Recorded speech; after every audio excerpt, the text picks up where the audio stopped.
সম্মানিত ভিউয়ার্স, আসসালামু আলাইকুম। চলে আসলাম নতুন আরও একটি ভিডিও নিয়ে। আমার কাদার উপরে দেওয়া পেঁয়াজের চারাগুলো প্রথম পর্যায়ে আগামীকালকে রোপণ করা হবে। তো সেক্ষেত্রে আমি 2 দিন আগেই জমিগুলো প্রস্তুত করে রেখেছিলাম। আজকে দানা উত্তোলনের কাজ চলছে এবং আগামীকালকেই চারাগুলো রোপণ করা হবে। কাদার উপরে দেওয়া চারাগুলো কীভাবে তুলতে হয় চলুন দেখে নেই। আপনারা সবাই এক হাতের সাহায্যে অথবা 2 হাতে তুলতে পারেন। আমি ভিডিও করার জন্য এক হাতে তুলছি। সুন্দর করে পেঁয়াজের গোড়া ধরে এভাবে টান দিলেই উঠে আসবে। তবে যেখানে ছাই নেই সেখানে একটু সাবধানের সাথে টান দিতে হবে, সেখানে চারাগুলো আপনার ছিঁড়ে যেতে পারে। চারা তোলার অবশ্যই 5 থেকে 6 দিন আগে সেচ দিতে হবে। আমি এই চারাটিতে 3বার সেচ দিয়েছি এবং 3বারই কিন্তু ছাই ব্যবহার করেছি। আপনি মনে রাখবেন, কাদার উপরে দেওয়া পেঁয়াজের চারায় ছাই ছাড়া এটা কখনোই তোলা সম্ভব নয়। আপনার ছাই যত বেশি হবে তোলায় তত সুবিধা হবে। আপনার ছাই না থাকলে কখনোই আপনি দ্রুত তুলতে পারবেন না। চারাগুলো যথেষ্ট পরিমাণে মোটা হয়েছে, একদম লাগানোর উপযুক্তই হয়েছে। আমার এখানে টোটাল 1 কেজি বীজ ছিটানো ছিল। তো বৃষ্টিতে নষ্ট হওয়ার পরেও মাশাআল্লাহ অনেকগুলোই চারা রয়ে গেছে।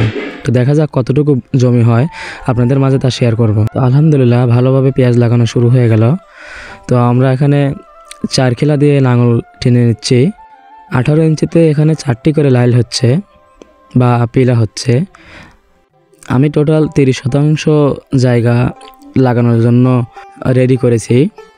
তো দেখা যাক কতটুকু হয়। আসলে বৃষ্টিতে যদি চারাগুলো ধুয়ে না যেত তাহলে আমার প্রায় 50-55% জায়গা হয়ে যেত। তো ধুয়ে যাওয়ার কারণেই একটু কম হচ্ছে আর কি। আমাদের পুরো মাঠের মধ্যে আমি প্রথম আজকে পেঁয়াজ রোপণ শুরু করলাম। তো দেখা যাক কি হয়। ইনশাল্লাহ আশা করা যাচ্ছে ভালো কিছু হবে।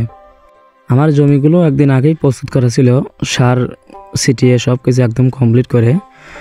তো আপনারা 10টা সারটা একদম জমি যেদিন প্রথম চাষ দিবেন, মানে আপনার ডিএপি সার ব্যবহারের 4 থেকে 5 দিন আগেই 10টা সারটা ছিটিয়ে নেবেন।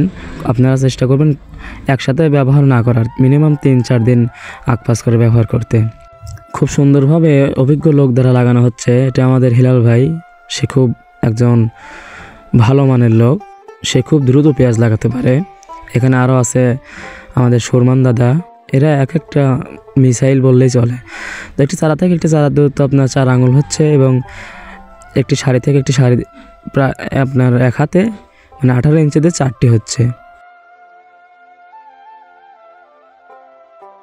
তো লাগানো শেষে আপনারা অবশ্যই সেচ দেওয়ার আগে পানিটা ব্যবহার করে নেবেন। আমি এখানে অটোক্রুপ কেয়ারের যে কাচের বোতলে যে পানিটা আছে সেটা লাগানোর পাশাপাশি আপনি স্প্রে মেশিনের সাহায্যে স্প্রে করে দিচ্ছি।